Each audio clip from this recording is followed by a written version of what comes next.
Muy buen día, licenciado, buen día, compañeros. Nosotros somos el grupo 2 del carnet 1037.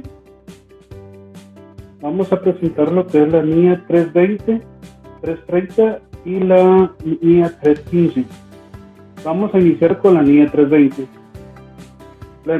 la cual nos habla de la importancia relativa o materialidad en la planificación y ejecución de la auditoría.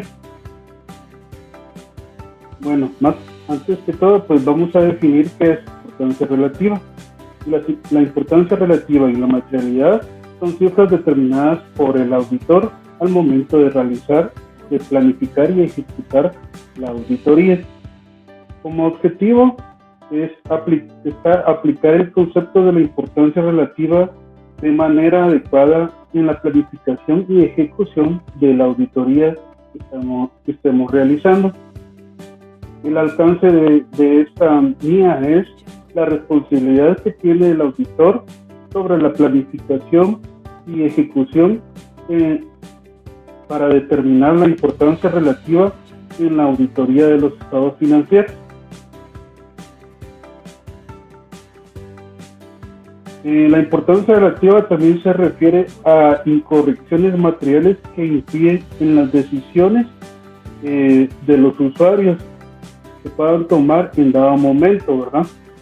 También se refiere a los juicios afectados por la magnitud de estas incorrecciones por una combinación de ambas, ya sea las magnitudes de las correcciones o la naturaleza de las mismas. También nos referimos también a los juicios basados en las necesidades de usuarios, ¿verdad? Porque va a ser en usuarios en su conjunto, no solamente de un usuario independiente o por algún interés particular que pueda tener, ¿verdad? Entonces, más va basado a la importancia relativa en los juicios que podamos tener en usuarios conjuntamente. El auditor también asume que los usuarios tienen el conocimiento de la empresa, usando la información con diligencia y razonablemente, ¿verdad? También da por entendido que los estados financieros se preparan conforme la importancia relativa que deberían de tener, ¿verdad? Los cocientes también de incertidumbre de cantidades basadas en estimaciones y juicios, y también en la toma de decisiones económicas razonables basadas en los estados financieros, ¿verdad? El auditor da por hecho de que los usuarios ya conocen estas situaciones. También aplica el concepto de importancia relativa a lo que es la planificación y ejecución. En este apartado de la planificación y ejecución es donde se van a considerar las incorrecciones más significativas, ¿verdad? Donde vamos a definir cuáles son, donde vamos a analizarlas cuáles son, y también esto va a influir en nuestra evaluación y el efecto que pueda tener en las incorrecciones materiales o la importancia relativa de los rubros que estamos examinando.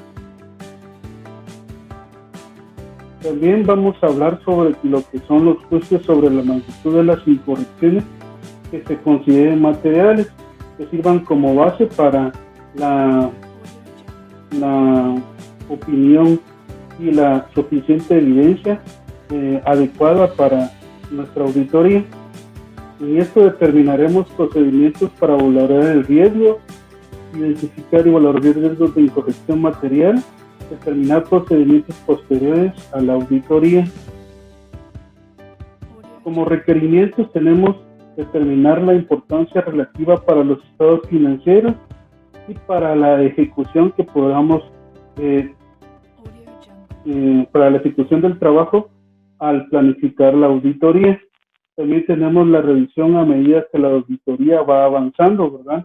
Conforme vamos obteniendo más evidencia, conforme vamos obteniendo más confirmaciones también de los diferentes rubros, pues así vamos a ir avanzando con lo que es la importancia relativa que debe tener la auditoría. El auditor también incluirá en su documentación un documento donde indique la importancia relativa, también el nivel de la importancia relativa encontrada. Recibirá también importancia relativa a medida que avance, ¿verdad? Así como ya lo habíamos indicado, y puede considerar materiales algunas cifras a su juicio profesional. Bueno, compañeros, vamos a pasar a la línea 330, la cual nos habla sobre lo que es la respuesta del auditor a los riesgos valorados. Pues en este caso, ¿verdad?, el auditor siempre tendrá que evaluar cuáles son los riesgos más significativos, ¿verdad? Y como alcance tenemos la responsabilidad que tiene el auditor de diseñar e implementar la respuesta a los riesgos valorados, identificados y que podamos obtener, ¿verdad? Como objetivo tenemos que la evidencia sea suficiente y adecuada con respecto a los riesgos valorados y de incorrección material en el diseño e implementación de nuestra auditoría. Definiciones. Como definiciones tenemos el procedimiento sustantivo, lo que son pruebas de detalle, ¿verdad? Y procedimientos analíticos sustantivos. En también tenemos lo que son pruebas de control, como son los procedimientos diseñados para evaluar la eficacia operativa de los controles y en la prevención o en la detención de alguna incorrección, ¿verdad? Como vemos, pues estos procedimientos sustantivos y pruebas de control, pues siempre son pruebas que vamos a realizar en la auditoría que estemos realizando, ¿verdad?, para ir sacando nuestra evidencia y también haciendo las revisiones correspondientes a los papeles, haciendo las correcciones que sean necesarias. Bueno, compañeros, hasta aquí les acompaño con la exposición. Dejo a la compañera Erika, que continuará con la siguiente parte de esta línea. En este momento procederemos a ver los requerimientos. En esto de los requerimientos encontramos respuestas globales. ¿A qué se refiere cuando son respuestas globales? Aquí nos indica que el auditor diseñará respuestas globales para responder los riesgos valorados de incorrección material al momento de realizar la auditoría en los estados financieros.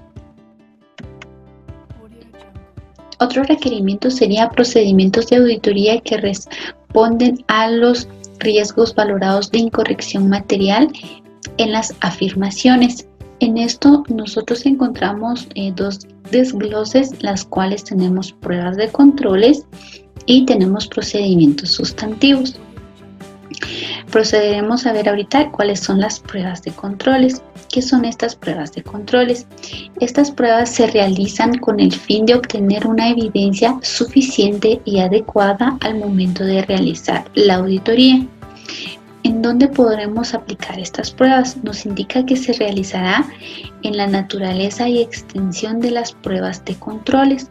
Al momento de la realización de las pruebas de controles, utilización de la evidencia de auditoría obtenida en auditorías anteriores. Aquí se estarán realizando estas pruebas. También podremos realizar las pruebas en controles sobre riesgos significativos en la evaluación de la eficacia operativa de los controles. En los procedimientos sustantivos, ¿qué es un procedimiento sustantivo?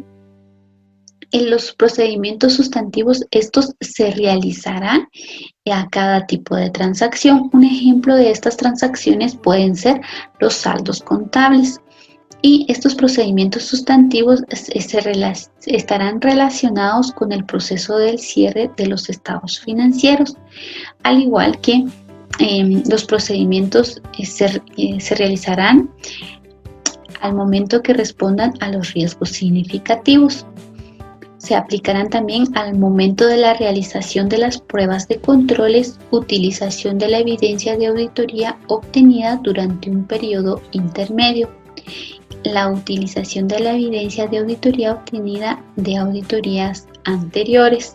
Esto con el fin de poder verificar si hay algún error en alguna transacción.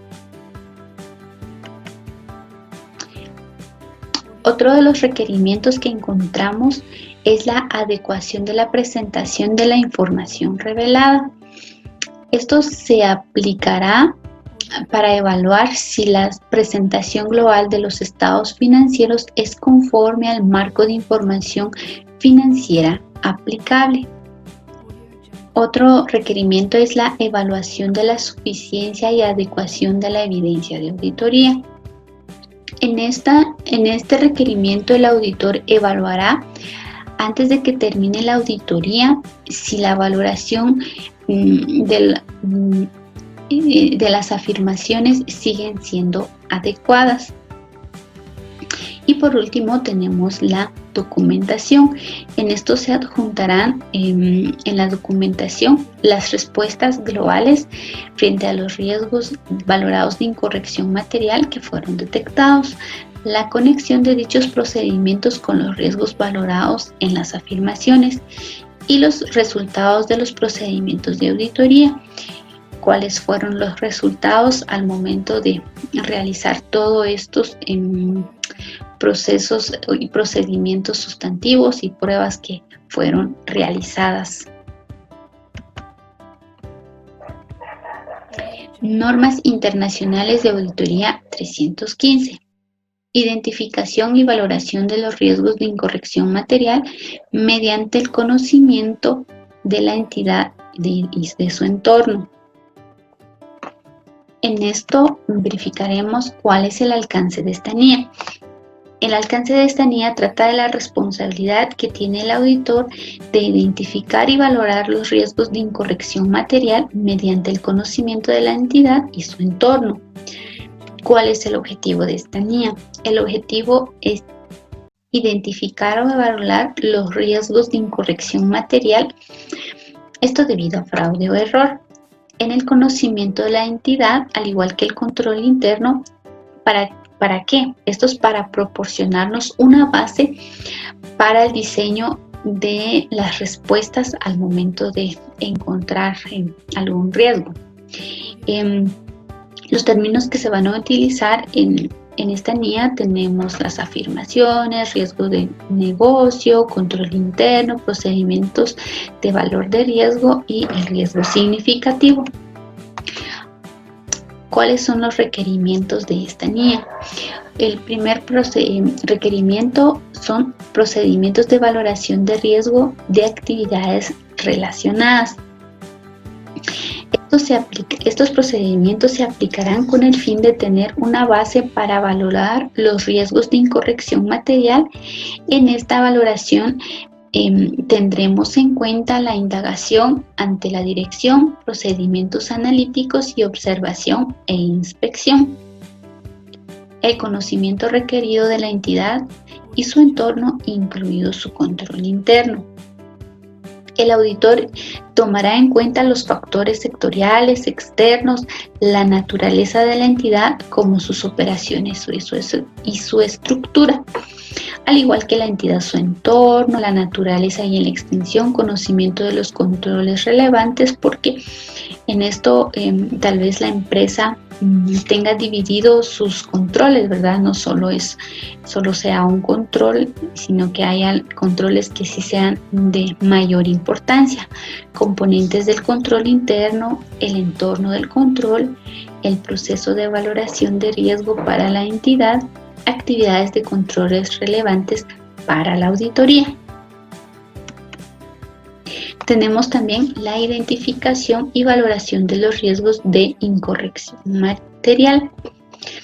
En esto, el auditor identificará y evaluará los riesgos de incorrección material de los estados financieros, al igual que las transacciones como saldos contables en esto, tomando en cuenta que los riesgos que requieren una consideración especial de auditoría, riesgos para los que los procedimientos sustantivos por sí solo no proporcionan evidencia de auditoría suficiente y adecuada, y tendremos la revisión de la valoración de riesgo.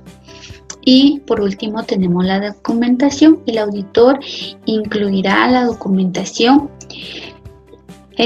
los resultados de la discusión entre el encargado del equipo, los elementos claves del conocimiento obtenido, cuáles fueron los que ellos detectaron en su momento, los riesgos de incorrección material en los estados financieros y en las afirmaciones, y los riesgos identificados que al momento fueron previstos en la auditoría.